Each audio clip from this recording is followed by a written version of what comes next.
બનાસકાંઠાના ધાનેરા નગરપાલિકામાં 18 વર્ષ બાદ ભાજપનો ભગવો લહેરાયો છે, જેના કારણે જિલ્લામાં રાજકીય પલટો જોવા મળ્યો। પાલિકાની કુલ 28 બેઠકોમાંથી ભાજપે 25 બેઠકો પર ભવ્ય જીત મેળવી, જ્યારે માત્ર 3 બેઠકો કોંગ્રેસના ફાળે જતા કોંગ્રેસનો લગભગ સુપડા સાફ થઈ ગયો।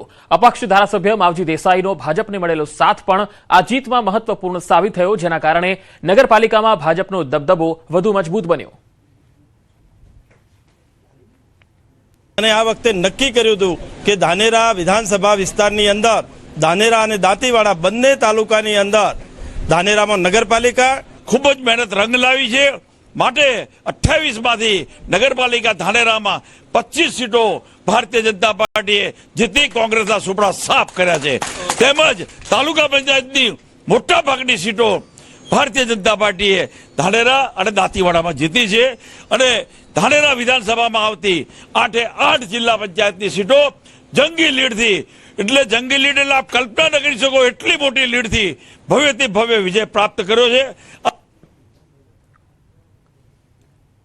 તો મતગણતરી દરમિયાન આગની ઘટના બની। મતગણતરી દરમિયાન આગ પણ થઈ। આગ લાગતા અફરાતફરીનો માહોલ જોવા મળ્યો હતો। આ ઘટના છે ફાયર વિભાગે આગ પર કાબુ મેળવી લીધો છે। આ એક મહત્વપૂર્ણ અહેવાલ આવી રહ્યો છે। જ્યાં મતગણતરી ચાલતી હતી ત્યાં કોઈ જાનહાનિ થઈ નથી, પરંતુ આગ લાગવાના કારણે આ ઘટના જગાણા એન્જિનિયરિંગ કોલેજ ખાતે બની હતી બનાસકાંઠામાં, જ્યાં અચાનક આગ લાગી, જેના કારણે મતગણતરી મથક બહાર થોડો સમય અફરાતફરીનો માહોલ થયો। જો કે ફાયર વિભાગની ટીમ સ્થળ પર હાજર હોવાથી આગને કાબૂમાં લેવા કામગીરી હાથ ધરવામાં આવી। સ્થાનિક તંત્ર અને સુરક્ષા દળોએ સમયસર પરિસ્થિતિને સંભાળી લીધી। સદનસીબે આ ઘટનામાં કોઈ જાનહાનિ થઈ નથી।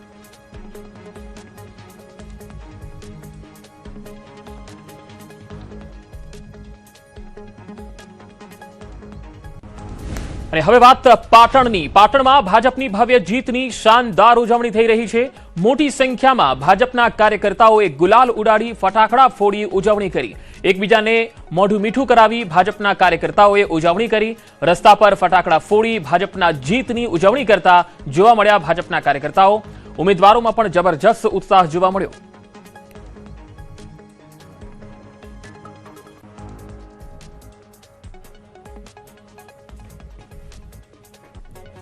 અને હવે નજર કરીએ કે કઈ કઈ બેઠકો ભાજપે જાળવી રાખી છે, કઈ કોંગ્રેસે ગુમાવી છે।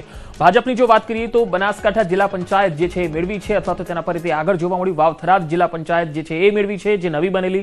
વિરમગામ નગરપાલિકાને જાળવી રાખી છે। બારેજા નગરપાલિકા પણ ભારતીય જનતા પાર્ટીએ જાળવી રાખી છે। અમરેલી, બગસરા, સાવરકુંડલા, બાબરા આ બધી નગરપાલિકાઓ ભાજપે જાળવી રાખી છે। દામ નગરપાલિકા પણ ભાજપે જાળવી રાખી છે।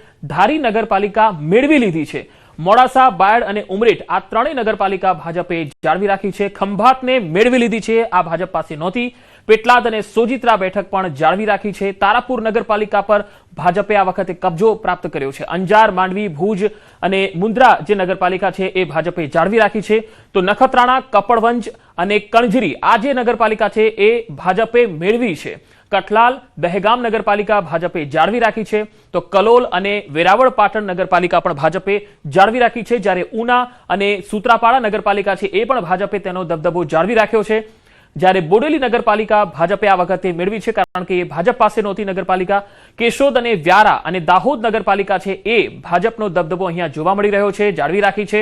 તો ખંભાળિયા, રાજપીપળા અને ગણદેવી નગરપાલિકામાં પણ ભાજપનો દબદબો જોવા મળ્યો છે। ગોધરા નગરપાલિકા એવી પાલિકા હતી જે ભાજપ પાસે નહોતી, આ વખતે આ નગરપાલિકા ભાજપે મેળવી લીધી છે। શહેરા, પાટણ અને સિદ્ધપુર, પાલનપુર આ જે નગરપાલિકા છે તે ભાજપે જાળવી રાખી છે। ડીસા નગરપાલિકા પણ ભાજપે જાળવી રાખી છે। ધાનેરા નગરપાલિકા ભાજપે મેળવી છે।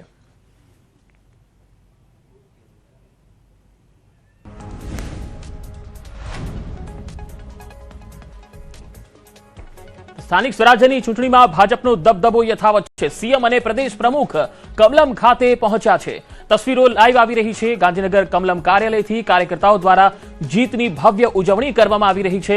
સ્થાનિક સ્વરાજ્યની ચૂંટણીમાં ભાજપનો જે ભવ્ય વિજય થયો છે તેને લઈને કમલમ કાર્યાલય ખાતે એક પ્રેસ કોન્ફરન્સ પણ થશે, જ્યાં જગદીશ વિશ્વકર્મા પણ સંબોધન કરી શકે છે। સાથે સાથે સીએમ ભૂપેન્દ્ર પટેલ પણ વાતચીત કરી શકે છે। પત્રકારો સમક્ષ પાર્ટીનો જે પક્ષ છે મૂકી શકે છે। આટલી ભવ્ય જીત જે ગુજરાતમાં સ્થાનિક ચૂંટણીમાં મળી છે તેના માટે મતદારો અને કાર્યકર્તાઓને લઈને તેઓ વાત રજૂ કરી શકે છે।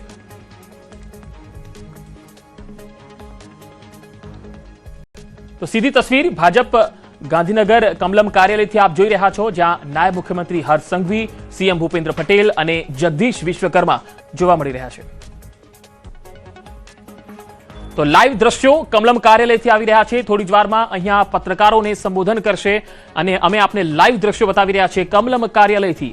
આટલી ભવ્ય જીત બાદ અને ગુજરાતમાં ભાજપનો ભગવો લહેરાયા બાદ કઈ પ્રતિક્રિયા તેમની જોવા મળે છે એ આપણે તમને બતાવીશું. નાયબ મુખ્યમંત્રી હર્ષ સંઘવી, સીએમ ભૂપેન્દ્ર પટેલ અને જગદીશ વિશ્વકર્મા તમે જોઈ શકો છો. થોડી જ વારમાં આ ભવ્ય જીતનો શ્રેય અને સાથે સાથે કાર્યકર્તાઓની જે મહેનત હતી તેને લઈને તેઓ વાત રજૂ કરી શકે છે.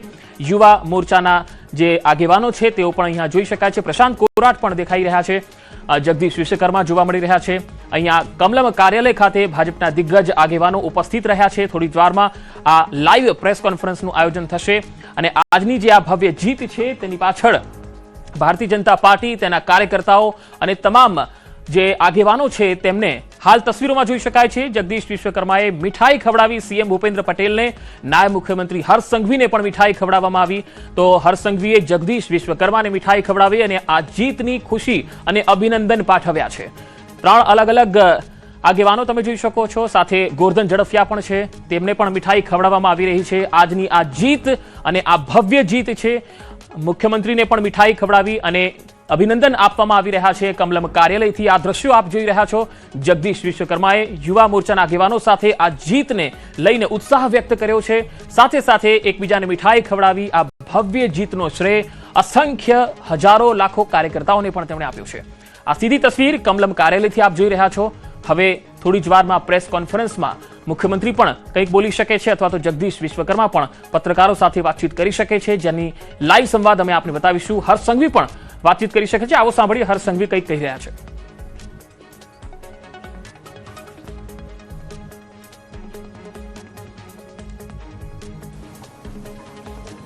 ગુજરાતના નાગરિકો ફરી એકવાર ગુજરાતની વિકાસની ગતિને વધુ ઝડપથી આગળ વધારવા માટે આદરણીય પ્રધાનમંત્રી શ્રી નરેન્દ્રભાઈ મોદીજીની વિકાસની રાજનીતિને ભારતીય જનતા પાર્ટીના પ્રદેશ અધ્યક્ષ શ્રી જગદીશભાઈ વિશ્વકર્મા, ગુજરાતના લોકપ્રિય મુખ્યમંત્રી શ્રી ભૂપેન્દ્રભાઈ પટેલના નેતૃત્વમાં ગુજરાતના ગામે ગામથી લઈને દરેક શહેરો સુધી ભારતીય જનતા પાર્ટીનું કમળ ખીલ્યું છે.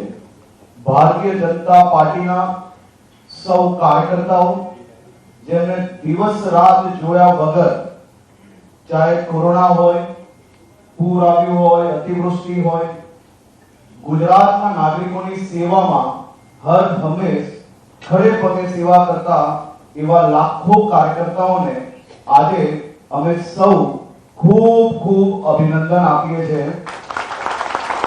અને સાથે સાથે હું ગુજરાતના નાગરિકોનો આજે 2 હાથ જોડીને વંદન કરીને આભાર માનવા માંગુ છું. જે પ્રકારે અનેક લોકો દ્વારા ગુજરાત હોય કે ગુજરાતના નાગરિકોને બદનામ કરવામાં કોઈ કસર નહીં છોડી હતી, પરંતુ ગુજરાતના નાગરિક એ ખૂબ હોશિયાર છે. સહી સમય પર વ્યાજ જોડે આજે તમામ લોકોને જવાબ આપી દીધો છે. અનેક પક્ષો દ્વારા